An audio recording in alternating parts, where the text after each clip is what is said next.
Hey, so it's Keith. What's up? I was just kind of like, I was already planning a part two of this, and I was maybe mistakenly trying to like wrap up my feelings about this Vipassana experience in this one video. So I'm just going to keep talking about it, and there's definitely going to be a part, another part that's different from this one. So I'd already planned on the title of this one. When I was still at the Vipassana session, which is Chaos Magician Stows Away to Vipassana. And so let me talk about that a little bit, about being a chaos magician. So a lot of my friends, I just talked to one today where she was like, oh, how did your meditation retreat go? And I was like, oh, I left. And they were like, oh, like this and that and whatever. And it was actually a really good thing for me. And it did actually, although I've really identified with a lot of people that are chaos magicians, I came to identify with the fact that I am a chaos magician. And so if you don't know what that is, that's sort of a very postmodern term that I would say has a reference to somebody that is just sort of experiencing life. A lot of like proper chaos magicians would probably disassociate with the New Age. I think I came to my spiritual epiphanies and revelations through a lot of like New Age stuff in the 80s. So for me, and that this is a part of chaos magic or chaos, being a chaos magician is picking and choosing what you want without a lot of specifics of like owning those sort of patterns, those sort of templates that would be called religiousness or a system. So let me tell you, let's have a real quick digression here. So I think there's kind of two ways that you can take in information, and the one I prefer is the first one I'm going to mention, okay? So you could go away to a junior college and you could take a class in math or English or whatever, and the teacher could be a complete asshole or something, but anyways, you're going to get like a 20 or 30% like enrichment out of that, which is simply to enhance your life, right? It doesn't matter like where you went and got that training or like who the teacher was. It's basically something that you're just adding to your life. Now, from the religious context, there's people who will come into your life and they go, do everything the way that I say to do it. And for me, I probably, when I became a little bit heroically in love with Truth Calkins, I had that going on a little bit, and it was the right thing for me at that time. And I think that's an important thing to say about my Vipassana experience and me blogging about it, is I'm not trying to be disrespectful about that if Buddhism works for somebody or whatever works. I have a lot of friends that are fundamentalist Christians, and as long as they don't even have to respect me, as long as they're not like making me feel bad or whatever. If there's something that I get out of being friends with them, and they're okay people, I'm okay with stuff. So a chaos magician, it's kind of interesting. I sort of looked up the meaning of it, and they sort of gave a couple of people that were considered chaos magicians, and of course at the top of that list is Aleister Crowley, and that's kind of an important person for me, not just for like that I like his works, but the fact that he was somebody that traveled all over the world first to find out about cultures, to find out about spiritual, other alternative belief systems that were different from the ones that he had growing up in the Victorian era of England. And the reason that I have a lot of respect for that is it was not easy to travel at that time. There was no such thing as airplanes and stuff like that. And so that's important to me. Okay, so we also have Austin Osman Spare, which you can look up that one. He's an artist and a magician and somebody that's sort of messed around with things called automatic writing, and I don't want to. Let's get on with some of the modern ones. One of the most surprising ones, not surprising. I was like, wow, that's cool to see that.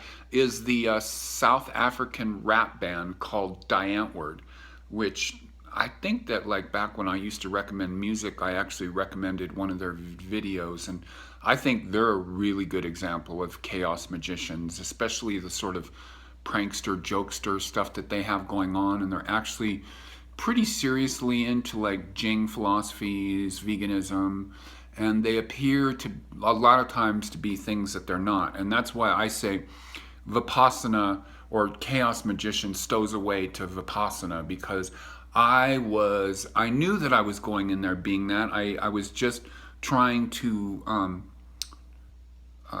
enhance my experience as far as being a spiritual gangster with what I said was the most attractive thing to me, which was the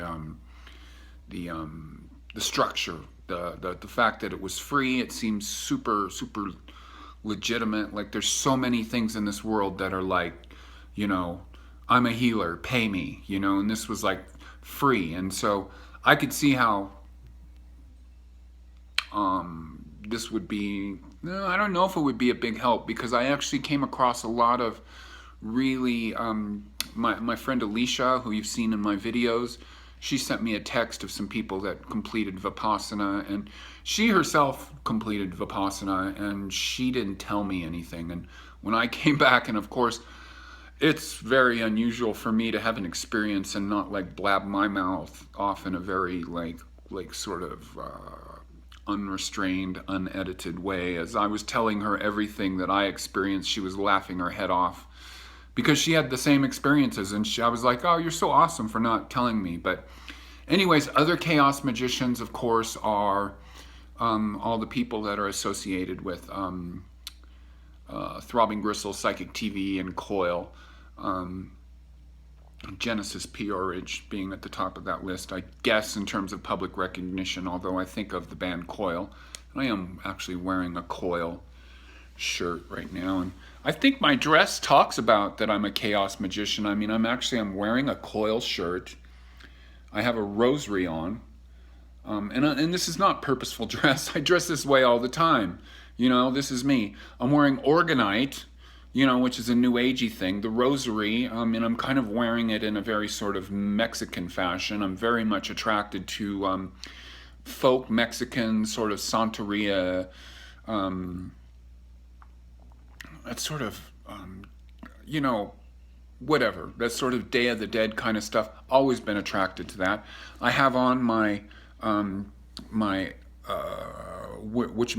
mala beads and my new age sort of rocks there. I have my lapis lazuli, and then the other multicolored stone is all one stone, and I forget what it is. It's one that has to do with longevity that my niece gave me. And so yeah, you can see that, and Coil again is, and I'm kind of messing with the Coil thing too, because no proper Coil fan would be caught dead in such bright colors as yellow. They would have had this shirt. I had this shirt made from Redbubble. Would have put it on black, and of course I put it on yellow because I like color. I don't subscribe to anything.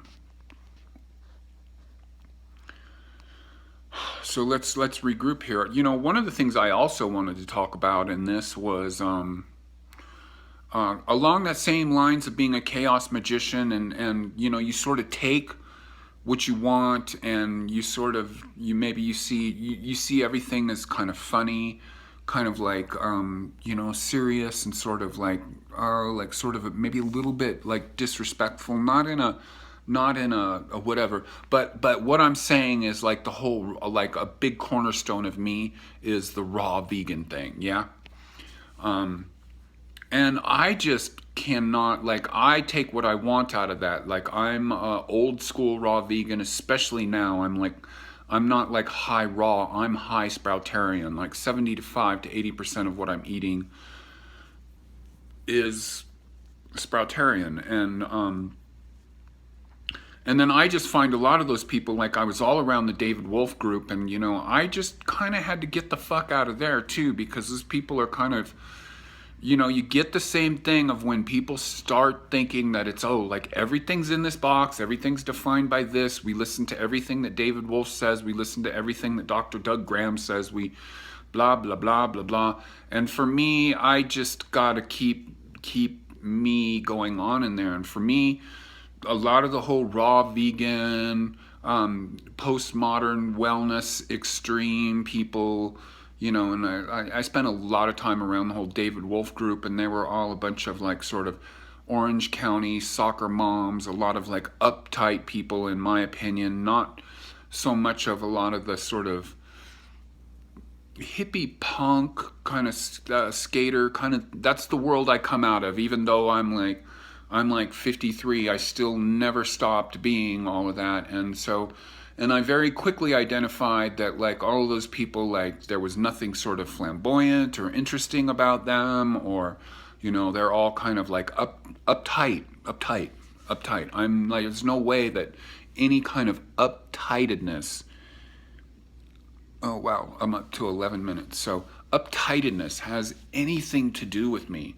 Not to mention, all of those people have really horrible taste in music. And so, like all of them, like mostly, like they don't know what the fuck they're doing. So, not saying I won't return to that. I definitely check in with a lot of the David Wolf lectures that come on YouTube. That's some valuable information there, And I just take what I need and I process it and use it in my system. So, God, there was a couple of things I wanted to. So, in my study of Buddhism, and this guy that I was dating called Chris, he probably wouldn't say I was dating, but the fact that he slept in my bed and was following me around like a sick puppy, we were dating. This is a book of Transform Your Life that I got a lot of Buddhist principles, and I like that book. It's just that I have a problem with some of the frontline sort of axioms that are Buddhism. That number one would be like that we're all suffering. I'm not suffering, okay?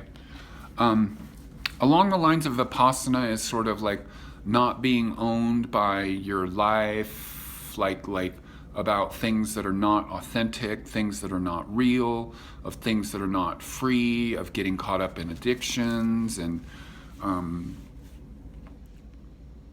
what else can you say about that, except that, okay, so this book here, I've talked about this book a lot, and I'm very specifically, this is Breaking the Habit of Being Yourself by Joe Dispenza. I'm actually going to do a video because I still feel like I have more stuff to say about my Vipassana experience with the actual meditation process, and that it dredged up a lot of anger in me, and then the way that the people talked about dealing with that, which was like a lot of bullshit to me. And I think the idea of like escaping, there's like something that needs to be done, because I haven't had like it was just too much for me, and I had to like almost, I didn't rebel like all of a sudden going into a pot binge or like a marijuana binge or something like that, but I maintained a lot of my prayers and rituals that deal with like angels and contacting deities and stuff like that, which I do. But I think that book, like my thinking is that subscribing like way too much to like old established things, just because we don't really know where else to turn to, because there's so many possibilities in our modern times. And that's like why I like the New Age thing. And I think when a lot of people think of New Age, they think of like this boring, like light jazz music and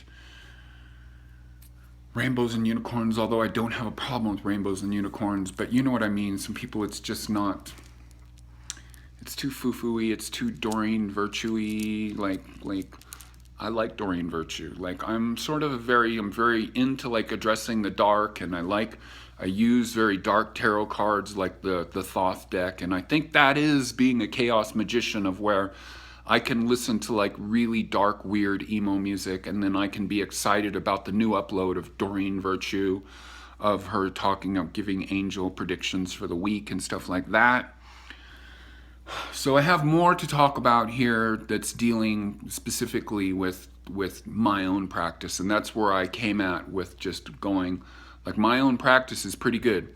Okay, so I'm going to stop here because I'm at 15 and some change, and I'm going to say, hey, I'm talking about this. I think I'm going to kind of work on trying to get a lot of videos up during this holiday season. So let me just cut it quick and say, support me by supporting my music. This is Keith, Live Rockstar. Chaos Magician, live, raw, vegan, spiritual gangster, spiritual thrill seeker, liver of life to the fullest. I love you, and I hope you have a great holiday season, a great winter solstice, and a great way that you experience life of your own design. Okay, bye.